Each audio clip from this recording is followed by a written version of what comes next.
So I've got a great video question here. I'm not even sure who actually did this. I just copy the questions and drop them onto a file so I have them. But I'm going to read it. It says, I have a question for you to put on your list of video ideas. I scoured the New Testament for help on conflict resolution or peacemaking ideas before entering a master's degree program on conflict resolution in 1998. There wasn't a whole lot of help in the New Testament about how to deal with conflict. Matthew 18, which was the only answer I ever heard, doesn't help very much. Do you have any insights, memories, or anything from Jesus about how to resolve conflict? I love this. So let's talk about resolving conflict. What is conflict? Conflict is opposition. Conflict is a disagreement. Conflict is usually an argument, right? Conflict. Conflict has various layers to it. But when you look at conflict from the perspective of emotional states or how it feels to be in conflict, then you get a whole different perspective. You get a much simpler perspective. So let me tell you a story that happened to me. I was directing a Renaissance festival, and I was the entertainment director, and my job was preparing the whole show and doing the contracts and all the stuff. And the way Renaissance festivals work, they break down their pay periods. This was a short festival, so the pay periods were halfway through and at the end. And we were halfway through the festival, and it was payday. And I was out on the site, and I was just doing my job, and I got a sense, I got an intuition that I needed to walk down the office. So I walked down to the office. And I walked into the office, and to the left of me was the owner of the festival, my boss. To the right of me was one of my top performers, one of the people that drew large crowds and was most popular and very much excited. I was really happy to have him there. And they were screaming at each other, arguing, fighting, and it was to the point where you couldn't even stop them. So the first thing I did when I walked in, first of all, I realized I'm in a bad position because I'm the middle management. I'm the person between these two on the scale of business. So I very quickly turned to the bookkeeper who was sitting right there. What is going on? I got the information. Before you go in to resolve any conflict, you need to have information. You need to know what it is you're talking about. So I sat there and I watched this fight, and I turned to the bookkeeper. What's going on? He said, well, the performer, his Social Security number was wrong on his paperwork, and the IRS contacted the owner of the festival and told him to hold 30% of his pay until it was resolved. So here I am. This is the conflict. What is the thing that is creating this? The thing that is creating this whole conflict is something that I talk about on videos all the time. Fear. The owner is afraid of, pissing off the IRS.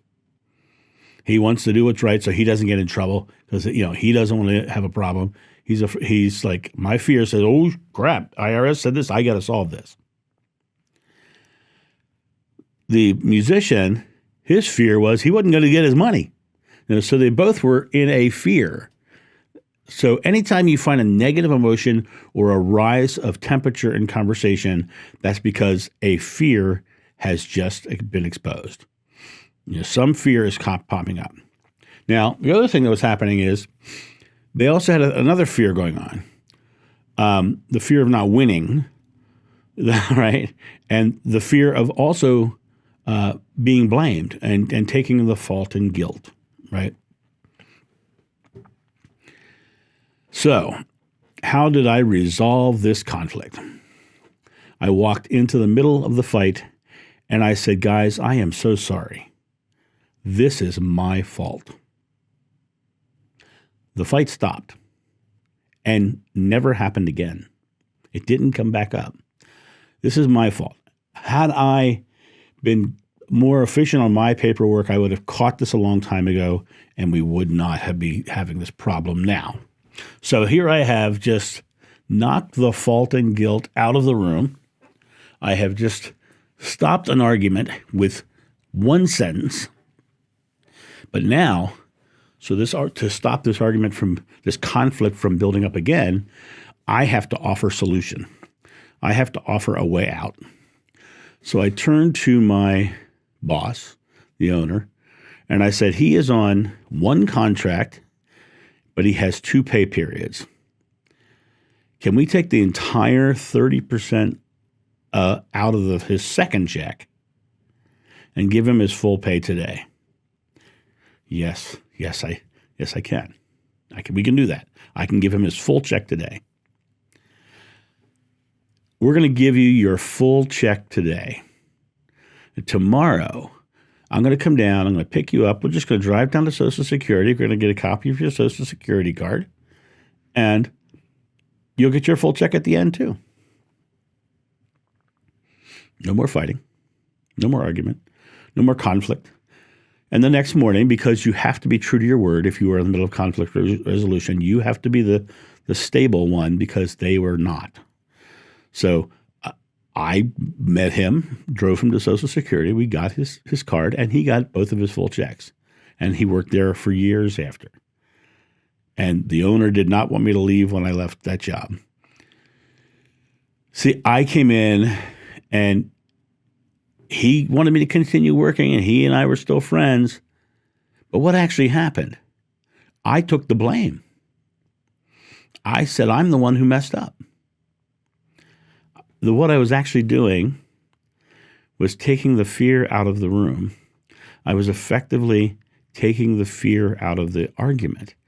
I assessed where the fears were, and I realized that if I took the fault, there was no reason for them to argue, because then the solution had to come from me because I took the fault.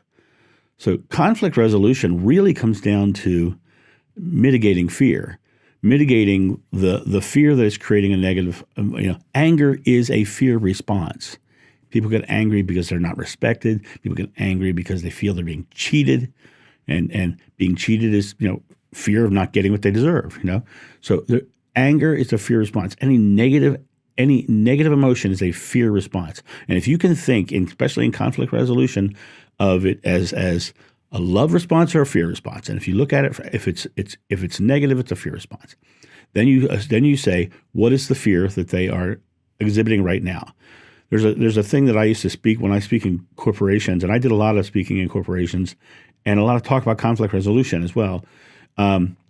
In corporations, it's an interesting place because you don't want to use terms like love, But in the reality, what it is, you want to look at this as a perspective of you can come in and deflate it, because it's the emotional reaction. When I did the corporate work, I used to tell my corporate audiences to be an action hero rather than a reaction zero, because the reaction is not thinking things through. It's not actively staying engaged with what's actually happening in the room.